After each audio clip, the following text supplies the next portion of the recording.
পেলাম তখন বাবা মায়ের মুখে যে আমি হাসিটা দেখেছিলাম না, হাসিটা আমার কাছে ওটাই ছিল আমার কাছে সব থেকে পাওয়া, ওই হাসিটা।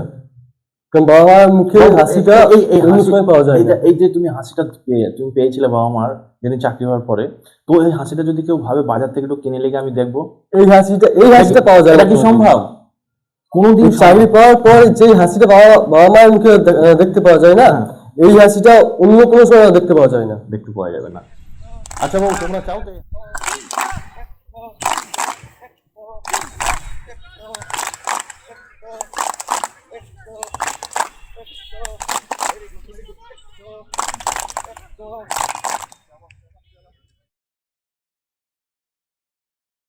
একটু আমরা হাত তালে হবে পড়ে না, একদম দাঁড়িয়ে হাত তালে হোক না বাবু, দাঁড়িয়ে হাত তালে হোক।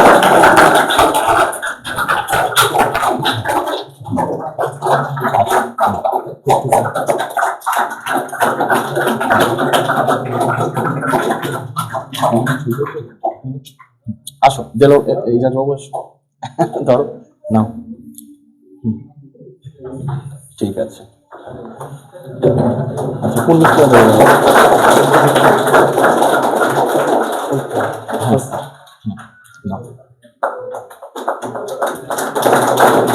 স্যারটা আগে দেন।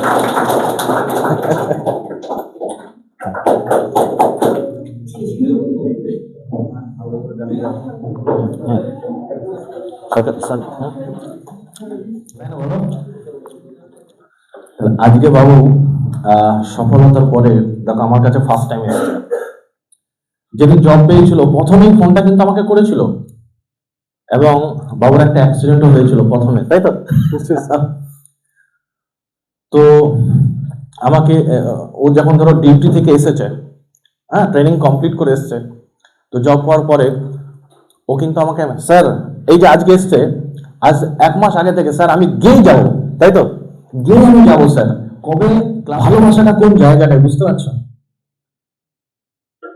যাই হোক, তো তোমাদের দাদার মুখ থেকে দুটো কথা শোনো, কিভাবে এই জায়গাটায় পৌঁছালো, আজকে সফলতা কিভাবে আসলো, আজকে বাবু নিজে কতটা খুশি, বাবা মা কতটা হ্যাপি, পাড়া প্রতিবেশী কি বলছে, এবং যারা বাবুর সঙ্গে একই সঙ্গে হয়তো মাঠে খেলতো বা পড়াশোনা করতো, দৌড়াতো, আজকে তারা কি বলছে, ওকে কতটা কেমন চোখে দেখছে, ঠিক কি না?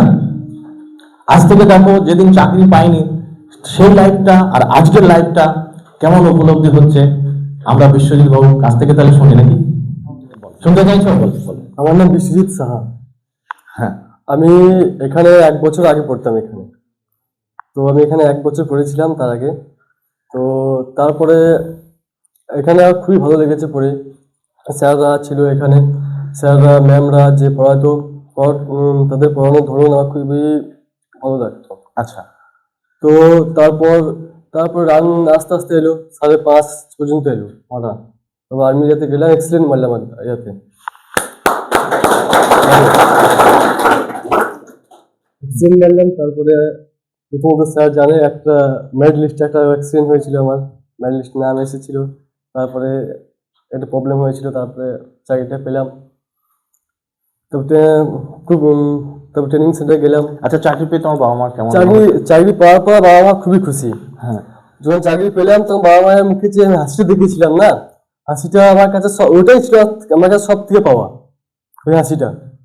কারণ বাবা মায়ের মুখে হাসিটা অন্য সময় পাওয়া যায় না। এই যে তুমি হাসিটা তুমি পেয়েছিলে বাবা মার যিনি চাকরি হওয়ার পরে, তো এই হাসিটা যদি কেউ ভাবে বাজার থেকে একটু কিনে লেগে আমি দেখবো, এই হাসিটা পাওয়া যায় না। এটা কি সম্ভব? কোনোদিন চাকরি পাওয়ার পর যে হাসিটা বাবা মায়ের মুখে দেখতে পাওয়া যায় না, এই হাসিটা অন্য কোনো সময় দেখতে পাওয়া যায় না। দেখতে পাওয়া যাবে না। আচ্ছা বাবু, তোমরা চাও তো এই হাসি? তাহলে কি করতে হবে বলে দাও। ওই হাসি ও সবাই দেখতে চাইছে, কি করতে হবে ওদের? তো হাসি দেখতে কালকে তো তোমাদের এক্সাম আছে, তো ভালো করে এক্সাম দাও। সবাইকে শুভেচ্ছা এক্সামের জন্য। যেন এই কেপি মেরিট লিস্ট তোমাদের নাম আছে, এটাই চাই। চাকরি পেলেই ওই হাসি দেখা যাবে। হ্যাঁ স্যার, হ্যাঁ নিশ্চয়ই স্যার। হ্যাঁ, আর পড়াশোনা কেমন করে করতে হবে? পড়াশোনা তো করতেই হবে স্যার। এখানে তোমরা আমি যেটা করতাম, এখানে যেটা পড়াতো সেটা আমি বাড়ি গিয়ে রিভাইজ করতাম সেই জিনিসটাকে। হ্যাঁ, মানে মিশন যাবে স্যারেরা যা পড়াতেন হ্যাঁ, স্যার। সেগুলো তুমি বাড়িতে সেটাকে আমি বাড়ি গিয়ে রিভাইজ করতাম। আচ্ছা সে ম্যাথ হোক, রিজনিং হোক, ইংলিশ, জিকে, যেটাই পড়াতো এখানে। আচ্ছা। কারণ এখানে যেটা পড়াতো না, সেটা যদি মনোযোগ করি না, সেটা ভুলে যাবো আমি, নিশ্চয়ই জানি। হুম তার জন্য আমি ওটাকে রিভাইজ করে ওটাকে মাথায় গাঁথতাম। আচ্ছা, তাহলে শুনতে বুঝতে পেরেছো? এবার তোমরা বলো, এবার তুমি একটা কথা বলো, বাবুদের কি করণীয়? করণীয় ভালো করে পড়াশোনা করো। এখানে মিশন জবে তো ভালো ভালো স্যাররা আছে, এখানে স্যাররা আছে, সমীর স্যার আছে এখানে ম্যাথ রিজনিং এ। সেখানে তো এখানে ম্যাথ রিজনিং তো কোনো প্রবলেমই নাই। আচ্ছা, তো ম্যাথ রিজনিং এ তো খুব ভালোই সমীর স্যার আছে। তো ম্যাথ রিজনিং এ আশা করা যায় ম্যাথ রিজনিং এ কত আছে ইয়াতে কলকাতা বলেছি? কলকাতা পুলিশে বাবু 30 আছে ম্যাথ আর 30 আছে রিজনিং, তো আর তো জিকে আছে 40। আচ্ছা, তো এখানে তো কলকাতা পুলিশের ম্যাথ রিজনিং বলতে গেলে 60 তো 50-এর উপর তো আপ তো হওয়া উচিত। হ্যাঁ হ্যাঁ হ্যাঁ, ঠিক। দেখো বিশ্বজিৎ বাবু, তুমি বাড়ি কবে এসেছো? কাল সকালে কালকে সকালে বাড়ি এসেছে, আর আজকে এখানে মিশন যাবে। বিশ্বজিৎ বাবুর জন্য একটা হাততালি হবে না, বলো তো? আচ্ছা বিশ্বজিৎ বাবু, তুমি এই যে ট্রেনিং কমপ্লিট হলো, এবার তোমার পোস্টিং কোথায় হবে? এখন এখন আমার পোস্টিং আছে রাজস্থানের বিকানের। হ্যাঁ হ্যাঁ, এরপর আমি 1 বছর পর যাচ্ছি সিয়াচেন গ্লেসিয়ার, জম্মু কাশ্মীর। জম্মু কাশ্মীর। হ্যাঁ। আচ্ছা আচ্ছা, জম্মু কাশ্মীরে জম্মু কাশ্মীরে আমরা অনেকে ঘুরতে যাই, আর বাবু কিন্তু জম্মু কাশ্মীরে কিন্তু পোস্টিং হবে, বুঝতে পারছো? তাহলে আমরা এই চাকরি আগামী দিন যারা ধরো আর্মি হতে চায়, তো তারা বাবুর কাছ থেকে অনেকে মোটিভেশন পেলে। আচ্ছা, কে